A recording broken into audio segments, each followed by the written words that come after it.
존재라든지 이 조건이 있었다라는 문수위한 계약이 존재해야 되고, 또 이러한 요구사항이라는 당연하게 당사자들의 의도가, 그죠? 어떻게 돼요? 그죠? 의사가 결정돼야 되겠죠? 될 수 있고, 또 이러한 요구는 뭘까요? 당연하게 이러한 당사자들의 의도가 중요하죠. 그 다음에 또 이 계약을 통한 어떤 미래의 어떤 소송을, 우리 위험성을 미연에 방지할 수 있는, 최소화시킬 수 있는 그런 내용이라고 볼 수 있겠죠. 그래서 계약을 체결하는 거는, 계약을 취소하지 못하도록 한다는 그런 계약에 대한 위반이라는 것은 두 가지의 어떤 구제책이 있는데, 당연하게 이제 이러한 스페셜 퍼포먼스죠. 컨트롤, 계약 이행이 하든지 손해배상하든지 둘 중에 하나겠죠. 계약하든지, 계약 이행하든지, 그대로 이행하든지, 손해배상 돈으로 환산해서 주든지 두 가지 방법밖에 없죠. 그래서 맨포드 입장에서 뭘까요? 자, 이러한 조인트 윌이라는 공동의 유언장을 작성한 그런 사실 자체는 당연하게 이러한 두 사람 사이의 그런 공동의 유언에 대한 조건을 맺는 그런 계약의 존재라는 그 조건의 문서적인 증거다라고 이제 주장하게 되는 거죠. 그러니까 일반적으로 이러한 우리가 이러한 주장의 어떤 득실과 관계없이 2-515라는 프랭클린 프로베이트 코드에는 뭐 이러한 내용은 우리가 어떻게 보면 약화시킨다는 뜻이죠. 뭐냐면 이 존트 윌이라든지 뮤추얼 윌의 어떤 집행이라는 것은 한마디로 뭐 있다고 하더라도 뭘까요? 뭐 그 계약, 그 유언이나 유언장을 우리가 취소하지 않는다 라는 계약의 어떤 규정을 우리가 창설하지 않는다는 거죠. 규정을 우리가 나타내지 않는다. 있다 하더라도 우리가 규정할 수는 없다는 뜻이죠. 규정할 수 없다. 그러니까 뭘까요? 오팔과 조지 프렌치 두 사람이 집행했던 1997년도에 그 유언장이라는 것은 뭐 조인트 윌이다 이거죠. 조인트 윌이다. 두 사람의 공동의 유언장이다. 그리고 뭐 그 집행에 그 관한 사실 자체, 스탠딩 얼런 사실 자체는 오팔이 그것을 취소하지 않는다는 그런 의무를 또 어떻게 보면 창설하지 않는다는 뜻이죠. 한마디로 오팔에 대한 의무가 없다는 뜻이죠. 내가 그것을 취소하지 않고 그 다음에 새롭고 다른 유언장을 작성하겠다라는 그 어떤 의무를 우리가 만들지 못하는 거죠. 그러니까 그 집행의 자체가 지금 여기에 흠결이 있다는 뜻이죠. 이 위에 보게 되면 위에 보는 세 가지 형태의 구성 요건이 있어야 되는데, 여기도 보게 되면 뭐 구두로 했을 가능성이 높죠. 그래서 집행은 했지만 이것만 봐더라도 오팔 자체가 그것을 취소하지 못하도록 하는 그런 의무라는 게 있을 수 없다.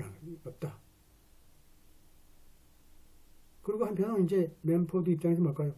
이 조인트 윌의 조건들은 뭐 그 윌 자체를, 그죠?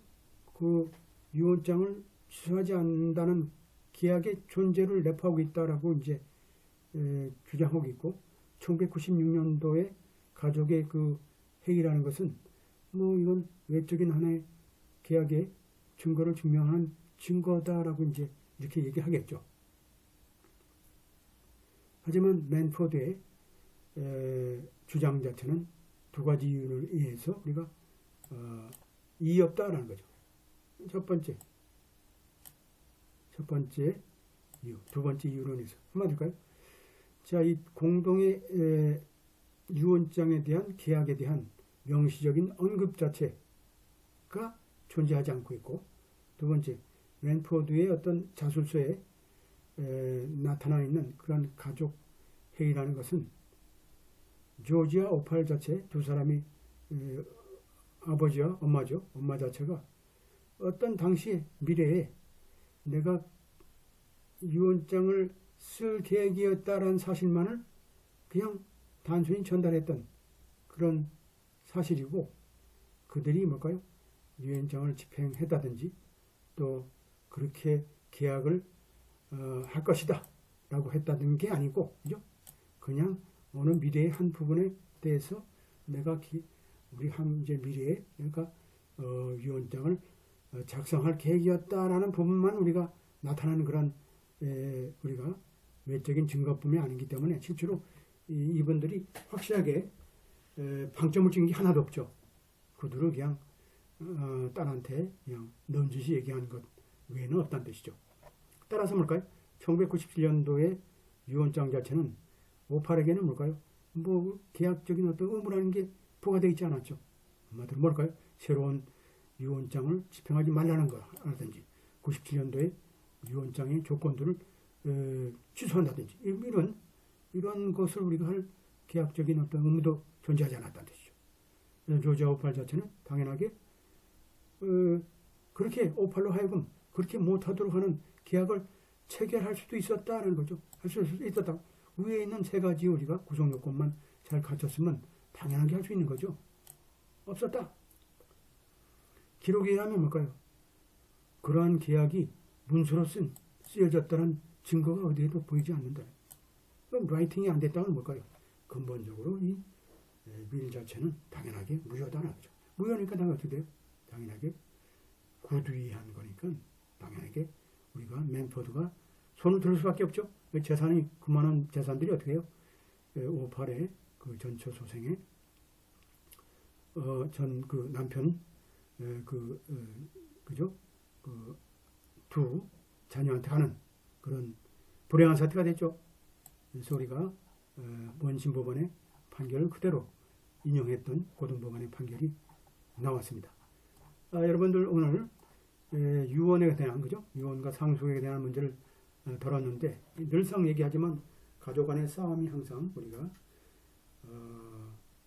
등장하고 있죠. 여러분들이 법을 정확하게 우리가 파악하지 못한다 그러면 아무리 우리가 뛰어난 재산이 많은 사람이 하더라도 재산이 엉뚱한 대로 빠질 수 있는 거죠. 그죠? 망자의 어떻게 보면 이제 여기서 보게 되면 누구예요? 여기서 보면 프렌치의 조지네요. 조지의 어떤 망자의 어떤 생각들이 결국은 엉뚱한 대로 흐르는 가버리는 그런 이제 결과가 났습니다. 법으로.